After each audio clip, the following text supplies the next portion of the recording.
به عنوان اولین ویدیوی کانال میخوام بهتون بگم اصلا سایت ها چی هن و یا از کجا آمدن. شاید به نظرتون خیلی مسخره بیاد و بگید خب ما که هممون با سایت ها آشنایی داریم و میدونیم چی هن. اما چیزایی که میخوام بهتون بگم و احتمال زیاد خیلیاتون نمیدونید. پس بزنید بریم.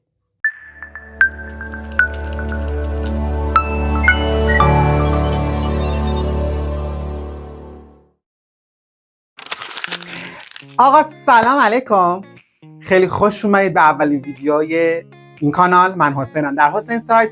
شاید قیافه‌ام برای خیلیاتون توی یوتیوب آشنا باشه چون قبلا یه کانال دیگه داشتم که حالا موضوعش یه چیز دیگه بود کلا، اما چون میخواستم کل تایممو بذارم سر این یکی کانال، اون یکی کانال رو با اینکه کلی هم سابسکرایب داشت و خلاصه بیخیال شدم. اما خب بریم سر بحث اصلی خودمون، اینکه سایت ها چجوری اصلا به وجود اومدن. توی سال 1989 شخصی به اسم رابرت برترلی اومد یه پروپوزال رو ارائه داد که تونست کل زندگی همه مردم جهان رو تغییر بده. یعنی چی؟ یعنی همون World Wide Web یا WWW یا همون شبکه جهانگستر. و این نکته جالبم بهتون بگم، با اینکه مخفف World Wide Web WWW هست، اما گفتن www خیلی زمانی بیشتری میبره با اینکه مخففه از اسم کاملش یعنی World Wide Web.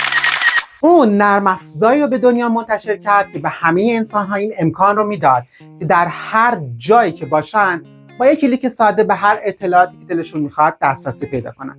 اون تونست توی سال 1998 یه سایت رو که آدرسش info.ken.ch بود رو به اضافه تمام اطلاعات روش رو به کل دنیا معرفی کنه. اما سایت هایی که اول به دنیا معرفی شدن سایت هایی بودن که خیلی راحت با کدهای ساده HTML طراحی شدن. اما سایت ها کلا دو دسته هستن، یا داینامیکن یا استاتیکن. سایت های استاتیک سایت هایی هستن که در طول زمان کلا امکان اینکه تغییرشون بدی زیاد رو ندارن و هزینه زیادی هم صرف نگهداری اونها میشه. اما سایت های داینامیک سایت های پویایی هستن که شما در طول زمان میتونید خیلی زیاد و هر چقدر که بخواید تغییرشون بدین. اینطور سایت ها معمول ترینشون و رایج ترینشون همون وردپرسه که دیگه خیلیاتون باهاش آشنایی دارید. اما سایت ها کارکرد، کاربرد و موضوعات مختلفی دارن. سایت ها میتونن فروشگاهی باشن، خبری باشن، اجتماعی باشن، تفریحی باشن و الی ماشاءالله.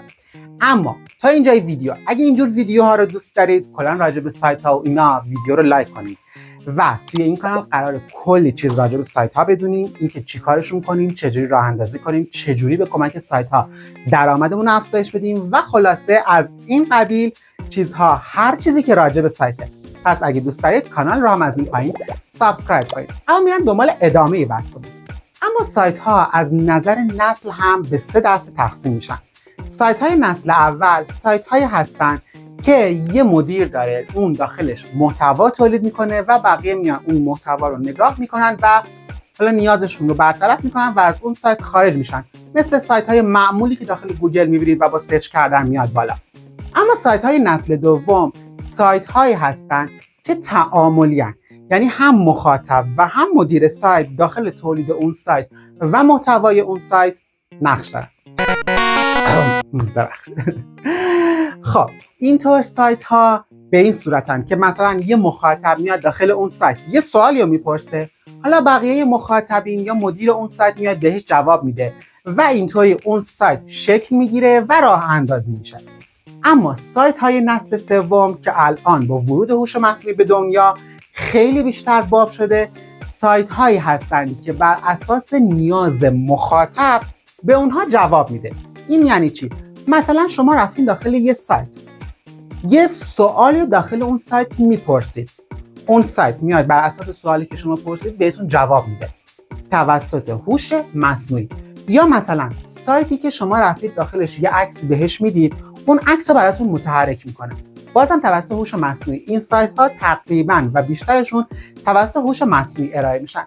یا اگر طراح سایت باشید و بدونید، سایت فریپیک جزء این دسته از سایت هست که شما میرید دنبال یه موضوع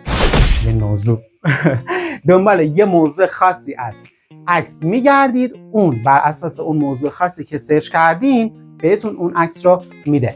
اینا یه اطلاعات خیلی پایه بودن که دوست داشتم توی اولین ویدیو و استارت کانال بهتون بگم. در ادامه این کانال با من همراه باشید. مرسی که تا همراه من بودید و فعلا.